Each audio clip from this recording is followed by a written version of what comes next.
नमस्कार, बहुत बहुत स्वागत है आपका खबर असरदार आप देख रहे हैं। मैं हूं आपके साथ ऋतु ज्ञानवानी और मैं हूं आपके साथ पुनीत। चलिए खबरों की करेंगे शुरुआत और सबसे पहले बात करेंगे बजट सत्र की। और आज से बजट सत्र का आगाज हो चुका है। शनिवार को देश का बजट पेश भी होना है और उसके पहले राष्ट्रपति के अभिभाषण पर सोनिया और राहुल गांधी की टिप्पणी ने मुद्दों के बजाय सियासी हंगामे को हवा दे डाली है। सत्ता पक्ष कांग्रेस पर हमलावर है और सोनिया और राहुल से मांग कर रही है कि वो राष्ट्रपति से माफी मांगे, क्योंकि अभिभाषण में मुद्दों पर बात करनी चाहिए थी, न कि राष्ट्रपति पर निजी हमला करना चाहिए था। एक रिपोर्ट दिखाते।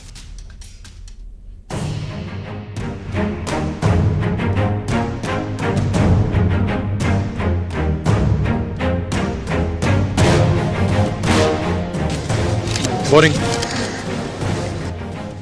आज से संसद के बजट सत्र का आगाज हो चुका है और साथ ही शुरुआत हो गई है उस चैप्टर की जिसमें देश का बही खाता पेश होगा।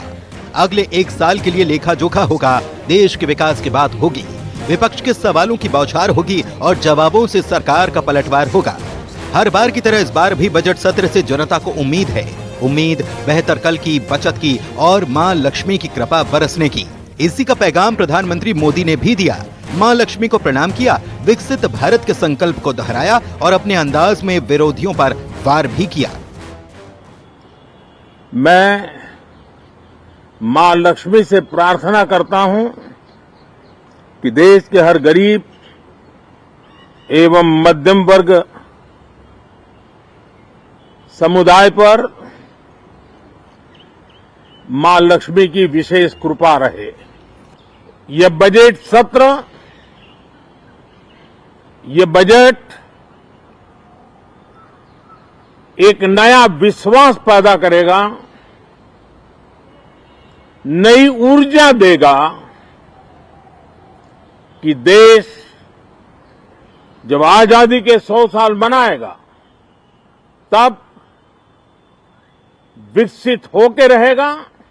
10 साल से 14 से देख रहा हूं, हर सत्र के पहले शरारत करने के लिए लोग तैयार बैठते थे और यहां उसको हवा देने वालों की कोई कमी नहीं है। ये पहला सत्र मैं पिछले 10 साल के बाद देख रहा हूं कि जिसमें किसी भी विदेशी कोने से कोई चिंगारी नहीं हुई। हर सत्र के दौरान लोकतंत्र के सबसे बड़े मंदिर में आरोप प्रत्यारोप की वो कहानी लिखी जाती है जो सियासत की दिशा और दशा को न सिर्फ नया मोड़ देती है बल्कि अगले कुछ दिनों के लिए राजनीति का एजेंडा भी सेट कर देती है। और बजट सत्र के पहले ही दिन ये सब कुछ हो गया। गांधी परिवार की एक टिप्पणी से राष्ट्रपति के अभिभाषण को राहुल गांधी ने बोरिंग बता दिया तो सोनिया गांधी ने महामहिम को पुअर लेडी यानी कि बेचारी कह डाला। Boring.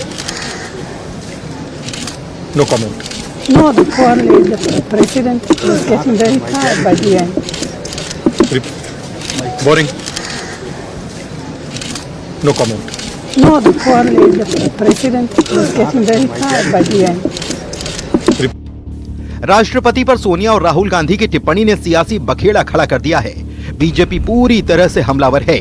आदिवासी अस्मिता से जोड़ते हुए बीजेपी ने इसे राष्ट्रपति का अपमान बताया। बीजेपी अध्यक्ष जेपी नड्डा ने गांधी परिवार से माफी की डिमांड की। मोर्चा प्रधानमंत्री मोदी ने भी संभाला। दिल्ली की एक चुनावी रैली से प्रधानमंत्री नरेंद्र मोदी ने कांग्रेस पर जमकर हमले बोले। कांग्रेस का शाही परिवार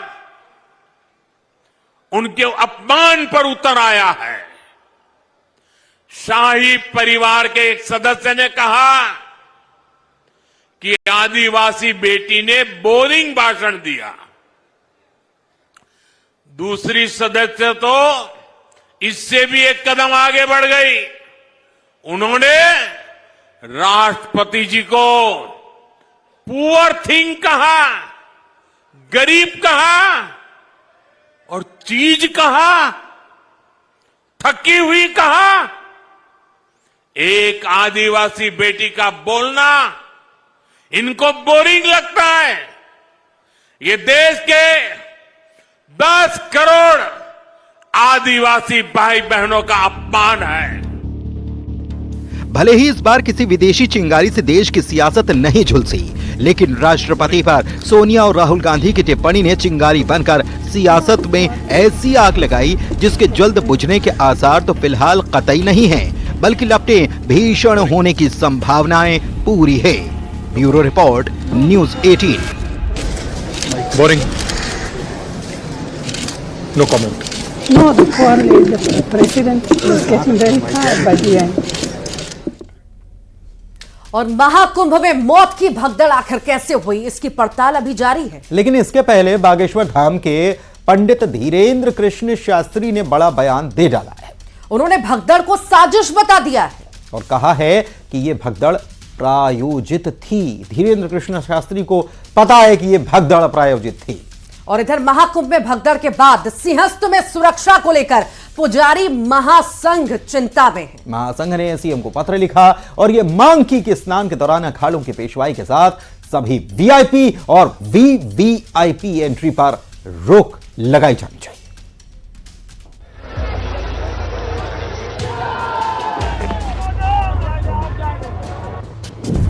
महाकुंभ में भगदड़, साजिश वाला एंगल।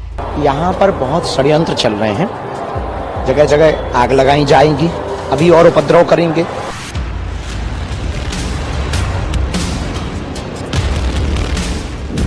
वीवीआईपी वाला डर, सीएम को लेटर। पेशवाई, वीआईपी स्नान, सिंहस्थ में बैन की मांग।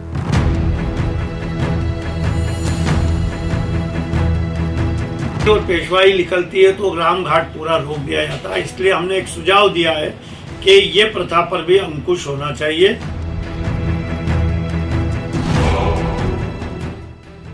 महाकुंभ में भगदड़ क्यों हुई, इसकी जांच के लिए न्यायिक आयोग का गठन कर दिया गया है।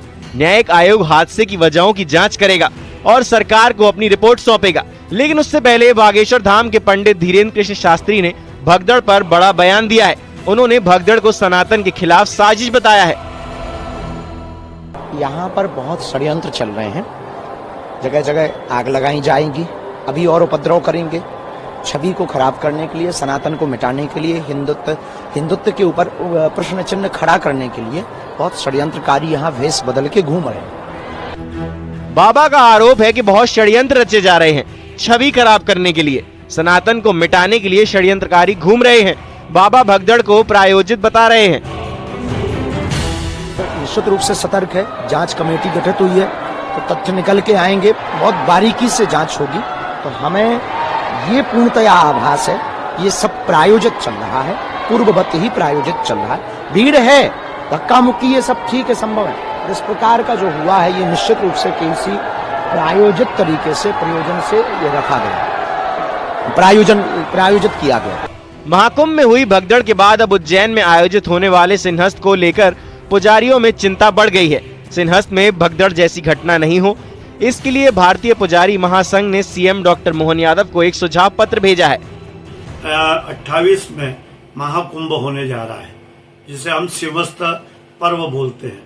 यहाँ भी काफी तादाद और संख्या में उज्जैन नगर में भी श्रद्धालु आते हैं और इस बार अधिक संख्या में श्रद्धालु आने की संभावना है। इसलिए ऐसा कोई हादसा न हो, इसलिए हमने माननीय मुख्यमंत्री श्री डॉक्टर मोहन यादव जी को एक पत्र लिखकर कुछ सुझाव भेजे हैं। सिंहस्थ 2028 के दौरान वीआईपी एंट्री पर बैन लगाने की बात कही गई है। पुजारी संघ ने अपने सुझाव पत्र में लिखा है कि स्नान के दौरान अखाड़ों की पेशवाई को बंद किया जाना चाहिए और साधु संतों को साधारण रूप में अपने समर्थकों के बिना पैदल स्नान करने जाना चाहिए। मेला के दौरान सभी वीआईपी और वीवीआईपी एंट्री पर रोक चाहिए, जिससे आम श्रद्धालु शिरपा में आस्था की डुबकी लगा सके। और पेशवाई निकलती है तो राम घाट पूरा रोक दिया जाता है। इसलिए हमने एक सुझाव दिया है कि ये प्रथा पर भी अंकुश होना चाहिए। अब केवल अखाड़े में जो हमारे देश के 4 शंकराचार्य हैं वो रामघाट पे स्नान करें, उन्हें रामघाट की स्नान की अनुमति हो, और 7 अखाड़े जो हैं उनको एक एक स्थान, अलग अलग घाट, अलग अलग स्थान जो त्रिवेणी तक फैला हुआ है वहां स्नान की इनकी व्यवस्था की जाए। बाबा महाकुंभ में भगदड़ को साजिश बता रहे हैं, आरोप लगा रहे हैं कि भगदड़ प्रायोजित थी। तो सिंहस्थ को लेकर पुजारी महासंघ सुझाव दे रहे हैं। महाकुंभ जैसी घटना सिंहस्थ में ना हो, इसके लिए सतर्कता की सलाह दे रहे हैं। Bureau report, news 18।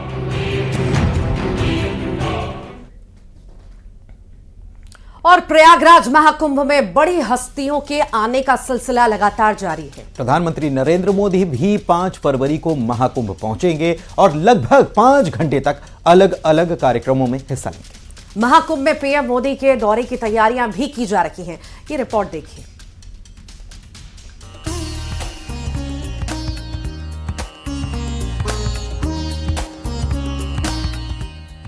महाकुंभ में देश दुनिया के भक्तों की श्रद्धा और भक्ति देखते ही बन रही है।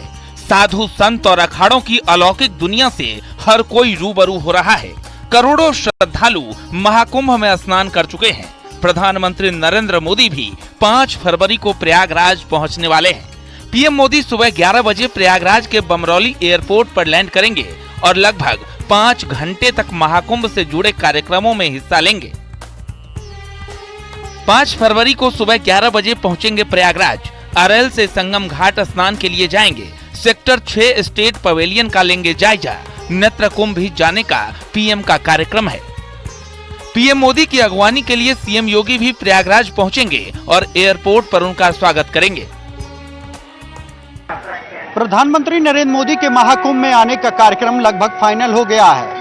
5 फरवरी को सुबह 11 बजे प्रधानमंत्री नरेंद्र मोदी का विशेष विमान बमरौली एयरपोर्ट पर लैंड करेगा और फिर पीएम आगे के कार्यक्रमों में हिस्सा लेंगे। महाकुंभ में 3 फरवरी को बसंत पंचमी का अमृत स्नान है। लगातार श्रद्धालुओं की भीड़ पवित्र स्नान के लिए पहुंच रही है। प्रधानमंत्री नरेंद्र मोदी बमरौली एयरपोर्ट से हेलीकॉप्टर के जरिए अरेल के डीपीएस हेलीपैड पहुंचेंगे और स्नान के लिए संगम पहुंचेंगे। गंगा स्नान और पूजन के बाद सेक्टर 6 में लगाए गए स्टेट पवेलियन का जायजा लेंगे और नेत्र कुंभ भी जाएंगे। अरेल के डीपीएस हेलीपैड पर उतरने के बाद प्रधानमंत्री नरेंद्र मोदी सीधे पवित्र संगम पर पहुंचकर स्नान करेंगे। स्नान और पूजन के बाद प्रधानमंत्री स्टेट पवेलियन के लिए रवाना होंगे। नेत्र कुंभ में भी प्रधानमंत्री नरेंद्र मोदी के जाने का कार्यक्रम है। प्रधानमंत्री नरेंद्र मोदी महाकुंभ के दौरान किए गए कार्यों को भी देखेंगे। साल 2019 के कुंभ मेले में पीएम नरेंद्र मोदी फरवरी में ही आए थे। इस दौरान उन्होंने गंगा स्नान किया था और गंगा पंडाल में स्वच्छता ग्राहियों के पांव पखारे थे। पीएम मोदी ने यहां से सामाजिक समरसता का संदेश भी दिया था। इस बार उनका कार्यक्रम नेत्र कुंभ के शिविर में प्रस्तावित है। साल 2019 में भी प्रधानमंत्री नरेंद्र मोदी प्रयागराज कुंभ में पहुंचे थे। यहां संगम में स्नान किया था और स्वच्छता प्रहरियों के पांव भी पखारे थे। प्रधानमंत्री नरेंद्र मोदी का महाकुंभ दौरा भी अब बेहद खास माना जा रहा है। महाकुंभ में आयोजन के लिए यूपी सरकार के विकास कार्यों के अलावा केंद्र सरकार ने भी बड़ी धनराशि खर्च की है। महाकुंभ में पहले ही तैयारियां पूरी कर ली गई हैं, लेकिन पीएम मोदी के दौरे के मद्देनजर अलग से प्लान बनाया जा रहा है। बहरहाल पीएम मोदी का प्रयागराज दौरा बेहद महत्वपूर्ण है और लोग उस पल का इंतजार कर रहे हैं जब पीएम मोदी 5 फरवरी के दिन प्रयागराज पहुंचेंगे। Bureau report, news 18। और दिल्ली का रण अब आखिरी चरण में पहुंच चुका है और अब ये करीब करीब साफ हो चुका है कि दिल्ली में हार और जीत का फैसला यमुना किनारे ही होगा। क्योंकि जिस यमुना का जिक्र आपने बीते 10 साल में शायद ही कभी सुना हो, उसी यमुना का प्रदूषण इस बार सबसे हॉट टॉपिक बन चुका है। दिल्ली की लड़ाई में यमुना तक चढ़ाई हो चुकी है। सवाल है कि अब की बार यमुना मैया किसकी नैया बचाएंगी। आप दिल्ली की जनता को यमुना जी का पानी पिलाते हो। ईसीआई राजनीति कर रहा है। पोस्ट रिटायरमेंट उनको नौकरी चाहिए। मैं केजरीवाल जी को कहने आया हूं, चुनाव जीतने के लिए झूठ बोलना बंद करो। इलेक्शन कमीशन के दूसरे नोटिस की लैंग्वेज जो लिखी है, उससे ऐसा लगता है कि वो ऑलरेडी तय कर चुके हैं कि उन्हें क्या सज़ा सुनानी है। दिल्ली के लोगों को साफ पानी पिलाने के लिए और भारतीय जनतंत्र को बचाने के लिए मुझे कड़ी से कड़ी सज़ा, जो भी असंवैधानिक और इलीगल सज़ा सुनाई जाएगी वो सज़ा मैं खुली बाहों के साथ मैं स्वागत करता हूँ। सज़ा का मुझे कोई उस बात का दुख नहीं है। आज दिल्ली के सियासी दंगल की शुरुआत अरविंद केजरीवाल के सनसनीखेज बयान से शुरू हुई और इसके बाद अरविंद केजरीवाल, आतिशी, भगवंत मान, संजय सिंह और राघव चड्ढा समेत पूरे लाव लश्कर के साथ चुनाव आयोग में अपना पक्ष रखने पहुंच गए। हम लोग चुनाव आयोग के साथ उस मुलाकात में थे। केजरीवाल साहब ने एक एक चीज सिलसिलेवार बताया कि किस तरह से दिल्ली में जहरीले पानी भेजने की साजिश रची गई भारतीय जनता पार्टी के द्वारा। ऐसा लगता है कि आगामी चुनावों में उनको अपनी हार दिखती है, इसीलिए वो इतने ज्यादा शर्मनाक झूठ का सहारा ले रहे हैं। लेकिन यमुना पर सियासत का ये सीन खत्म होता इससे पहले कि कांग्रेस के संदीप दीक्षित अरविंद केजरीवाल के साथ बहस का मंच सजाकर बैठ चुके थे। स्टेज तैयार था, 2 पोडियम थे, माइक लग चुका था, केजरीवाल बनाम संदीप दीक्षित की तस्वीर लगी थी और पीछे बैनर पर लिखा था, आज होगा सच का सामना। अगर कोई सच का सामना करना चाहता तो आएगा और नहीं तो नहीं आएगा। हालांकि संदीप दीक्षित का ये इंतजार बेकार चला गया क्योंकि बहस के लिए केजरीवाल पहुंचे ही नहीं, लेकिन दोनों तरफ से शब्दों के बाण जमकर चले। सीधे तौर पे कांग्रेस एक ही लक्ष्य पे काम कर रही है, भारतीय जनता पार्टी चुनाव जीत जाए, आम आदमी पार्टी हार जाए। उनका आम आदमी पार्टी को हराना ही एकमात्र लक्ष्य है। देखते हैं कितनी हिम्मत है तो आएगा। पूरी दिल्ली 10 साल उस पर उम्मीद रख के बैठी थी, पूरी दिल्ली की उम्मीदों को उसने तोड़ा है। ये आज आखिरी बार उसको मौका मिला, ये मंच मिल रहा है जहां वो सवालों का जवाब दे। ऐसा कौन सा लोकतंत्र है, कौन सा मुख्यमंत्री है, कौन सा नेता है जो सवालों के जवाब से घबराता है? इसमें और मोदी में फर्क क्या है फिर? सियासी झगड़े के बीच आज दिल्ली में रैलियों का भी रेला था और हर सियासी टीम के दिग्गज मोर्चे पर तैनात थे। अब आपदा वालों ने हरियाणा के लोगों पर पानी में जहर मिलाने का आरोप लगाया है। दुनिया को गीता का ज्ञान देने वाली धरती के लोगों पर आपदा वालों ने ऐसा घिनौना आरोप लगाया है।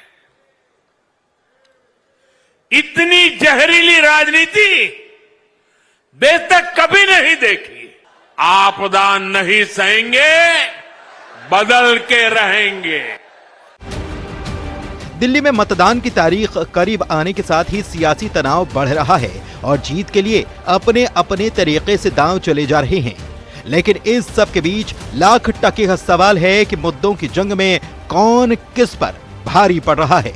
इस सवाल पर वोट की चोट 5 फरवरी को होगी और जवाब 8 फरवरी को ईवीएम खुलने के साथ मिल जाएगा। Bureau report, news 18। क्या करोड़पति पूर्व कांस्टेबल सौरभ शर्मा की जान को खतरा है? सौरभ के वकील का तो यही कहना है। तो वहीं सौरभ शर्मा केस में एक के बाद एक बड़े खुलासे हो रहे हैं। पूछताछ में सौरभ शर्मा और उसके साथी ने कई सारे बड़े खुलासे किए हैं। सौरभ ने पूछताछ में कई संपत्तियों के दस्तावेज की जानकारी भी दी और इसके बाद पुलिस सौरभ के घर से कई बेनामी संपत्तियों के कागजात जब्त कर चुकी है।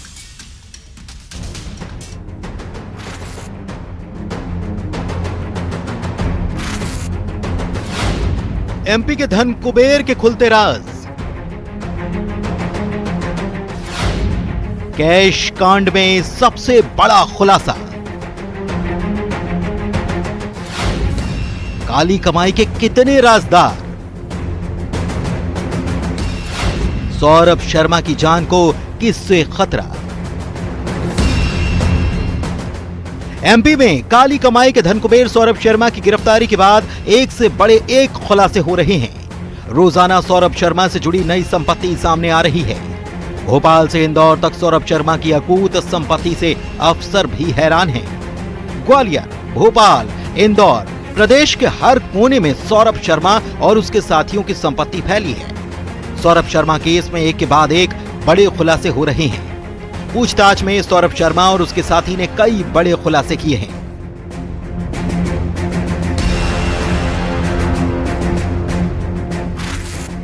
सौरभ ने पूछताछ में कई संपत्तियों के दस्तावेजों की जानकारी दी है, जिसके बाद पुलिस सौरभ के घर से कई बेनामी संपत्तियों के कागजात जब्त कर चुकी है। वहीं सौरभ ने पूछताछ में बताया कि स्विट्जरलैंड और दुबई से वो 51 किलो सोना लाया था। स्थानीय ज्वेलर्स के जरिए ये सोना जमा किया गया था। 100 करोड़ की संपत्ति में से 30 करोड़ की संपत्ति तो इंदौर में ही है। अब जहां पूछताछ में सौरभ शर्मा से खुद बड़े बड़े खुलासे हो रहे हैं, तो वहीं सौरभ के वकील राकेश पाराशर ने सौरभ शर्मा को लेकर बड़ा बयान दिया है। सौरभ शर्मा के वकील ने सौरभ शर्मा की सुरक्षा को लेकर बयान देते हुए उनकी जान को खतरा बताया। सौरभ के वकील ने 4 फरवरी को उनकी पेशी से पहले उनकी हत्या की आशंका भी जताई। सौरभ के वकील ने अतीक अहमद की तरह सौरभ शर्मा की हत्या की आशंका जताई है। साथ ही सौरभ को पैदल घुमाने को लेकर अधिकारियों पर लापरवाही का आरोप भी लगाया है। सौरभ के वकील का यह बयान कल लोकायुक्त की टीम के द्वारा उनको उनके घर ले जाने के बाद आया। बताएं कि कल लोकायुक्त की टीम सौरभ शर्मा को भोपाल स्थित उनके घर पर ले गई थी, जहां वो लोग कुछ देर सौरभ शर्मा के घर रहने के बाद सौरभ शर्मा के घर से उनके और कुछ दस्तावेजों के साथ निकली थी। सौरभ शर्मा को लेकर नए नए खुलासे अधिकारियों की नाक में दम कर रहे हैं और इस कैश कांड में कई नए एंगल सामने आने लगे हैं, जिसके बाद देखना होगा सौरभ शर्मा केस में अब क्या नया मोड़ आता है। Bureau report, news 18।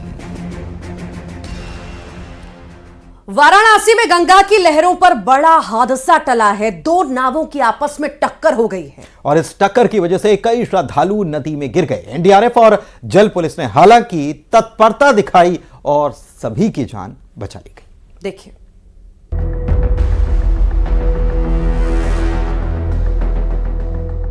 काशी में बीच गंगा नदी में उस वक्त हड़कंप मच गया जब 2 नाव आपस में टकरा गए। इसके बाद तो नाव में बैठा हर शख्स भयभीत हो उठा, क्योंकि जान खतरे में पड़ चुकी थी। नाव में 58 यात्री सवार थे। कुछ श्रद्धालु गंगा नदी में गिर भी गए, लेकिन ड्यूटी पर तैनात जल पुलिस और एनडीआरएफ की टीम ने तुरंत एक्शन लिया, हालात को संभाला और बड़ी तेजी दिखाते हुए सभी यात्रियों का रेस्क्यू कर लिया। बाद में सभी को नाव की मदद से गंगा किनारे लाया गया। काशी में महाकुंभ के महाप्रट प्रवाह के बीच एक हादसा होते होते बच गया। एनडीआरएफ, जल पुलिस और पुलिस के अफसरों की सूझबूझ से यह हादसा टल गया। हादसा मानसरोवर घाट के सामने गंगा की बीच धारा में हुआ। 2 नाव आपस में टकरा गई, तो जो छोटी नाव में बैठे जो श्रद्धालु थे वो गंगा नदी में गिर गए। हालांकि शोरगुल सुनने के बाद मौके पर चूंकि एनडीआरएफ और जल पुलिस गश्त कर रही थी, तो वो पहुंची और उन्होंने सारे जो गंगा में गिरे हुए श्रद्धालु थे उनको सफल तरीके से रेस्क्यू किया और बाहर निकाला। बुढ़ा बुढ़ी थे, बच्चे ज्यादा नहीं थे, सब यंग, हम ज्यादा से कम नहीं तो सब हमारे ऊपर थे। हाँ जी, सब यंग थे और बाकी बूढ़े बुढ़ लोग थे। राइट, तो सब लोग बच गया है ना? सब लोग बच गए हैं। एक का ज्यादा इंजरी था, वो मेडिकल ट्रीटमेंट ओड्रा टीम के द्वारा। घटना वाराणसी के मान मंदिर घाट के सामने गंगा पार के पास हुई है, जहां एक बड़ी और छोटी नाव के बीच भिड़ंत हो गई। जान बचाने के लिए नाव में सवार लोग शोर मचाने लगे। कहा जा रहा है कि नाव में सवार सभी यात्री ओडिशा के रहने वाले थे। हादसे की सूचना पर जल पुलिस और एनडीआरएफ की टीम ने तुरंत मोर्चा संभालते हुए नाविकों की मदद से सभी को सकुशल बाहर निकाल लिया। हादसे में एक श्रद्धालु को चोट भी आई, जिसे अस्पताल में इलाज के लिए भेज दिया गया है। गनीमत रही कि नाव में सवार सभी श्रद्धालुओं ने लाइफ जैकेट पहनी हुई थी। इसी वजह से बड़ा हादसा होते होते टल गया। महाकुंभ से लौट रहे श्रद्धालु काशी विश्वनाथ मंदिर में दर्शन के लिए पहुंच रहे हैं। यही वजह है कि काशी में भी जन सैलाब उमड़ रहा है और इसी वजह से यहाँ के घाट भी श्रद्धालुओं से पट गए हैं। वाराणसी से न्यूज़ 18 के लिए रवि पांडे की रिपोर्ट। और इसी के साथ खबर असरदार के इस बुलेटिन में फिलहाल के लिए बस इतना ही। खबरों का सिलसिला लगातार जारी रहेगा। नमस्कार।